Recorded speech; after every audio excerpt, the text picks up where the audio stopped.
안녕하세요. 차인유TV 백성준 원장입니다. 오늘은 안면 홍조가 생기는 원인과 그 치료 방법에 대해서 말씀드리려고 합니다. 먼저 안면 홍조의 원인은 다양합니다. 대표적인 4가지 정도의 원인을 살펴본다면 첫 번째는 주사 피부염이라고 하는 홍조를 일으키는 대표적인 피부 질환이 있습니다. 주로 코, 턱, 입 주변으로 구진과 농포를 동반하는 만성 염증성 질환이 되겠고요. 두 번째는 생활 습관에 의해서 악화되는 모세혈관 확장증이 있겠습니다. 그 원인으로는 맵고 뜨거운 음식을 즐겨 드신다든지 과도한 운동이나 사우나, 잦은 술과 카페인 섭취 등이 있겠습니다. 물론 환경적으로 피할 수 없는 요인도 있는데요. 대표적으로 겨울철에 특히 찬바람, 히터, 안과 밖의 온도 차이, 건조한 날씨 등이 홍조의 악화 요인으로 작용을 합니다. 세 번째로는 여드름이나 알러지 피부염 등 만성 피부 질환에 의해 홍조가 생기는 경우입니다. 먹는 약이나 PDT 관리로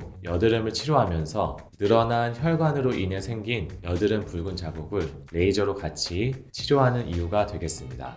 마지막으로는 스테로이드 연고를 장기 사용하면서 혈관이 늘어난 경우도 있을 수 있겠습니다. 그러면 이 모든 경우에 예외 없이 홍조 레이저를 받는 것이 도움이 되는지 궁금해 하실 수 있는데요. 현재 내 피부가 붉어져 있는데 너무 건조해서 갈라지는 것 같고 따갑고 가려우면서 진물이 나오는 등 극심하게 피부 장벽이 무너져 있는 경우가 아니라면 대부분의 경우에 홍조 레이저가 도움이 됩니다. 이와 같이 피부가 예민해져 있는 경우에는 먹는 약 복용이나 바르는 연고를 통해 피부염 증상을 어느 정도 완화시키고 올바른 보습제 사용을 통해 피부 장벽을 강화시키는 것이 우선이 되겠습니다. 반면에 미노신이나 수란트라, 로젝스겔 등을 통해 주사 피부염을 치료하는 경우, 또 PDT를 통해 여드름을 치료하는 경우, 또 생활습관 교정을 통해 안면 홍조 자가 관리를 하시면서 시너지나 V빔 같은 홍조 레이저를 병행하시는 것은 매우 효과적인 치료 방법이 되겠습니다.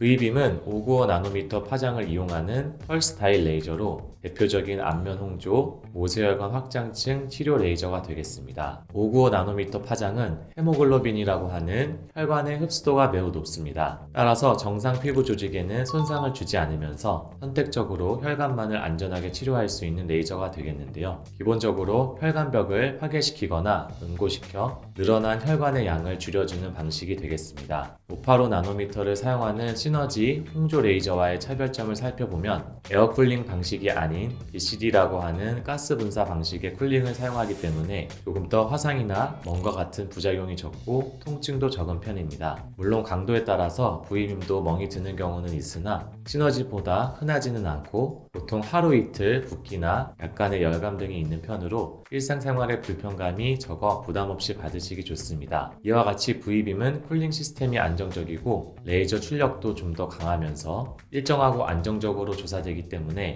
눈에 보이는 실핏줄을 응고시키는데 조금 더 효과가 좋고 혈관의 재발도 적은 편입니다.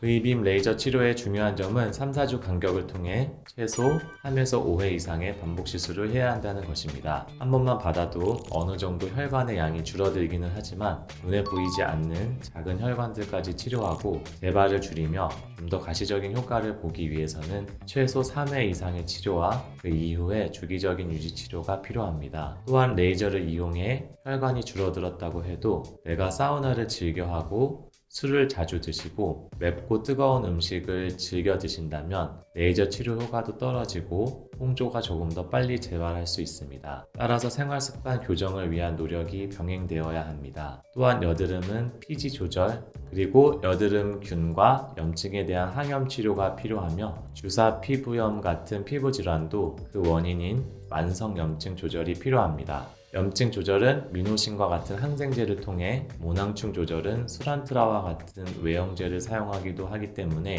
홍조 레이저와 함께 필요시 약물 사용을 통한 치료가 병행되어야 하겠습니다. 오늘은 홍조를 일으키는 원인과 그에 맞는 레이저 치료 그리고 약물 치료와 생활 습관 개선에 대해 알아보았는데요. 홍조와 여드름 붉은 자국으로 V빔 레이저를 고민하고 계셨던 분들에게 도움이 되셨기를 바랍니다. 지금까지 차인유TV 백성준 원장이었습니다. 감사합니다.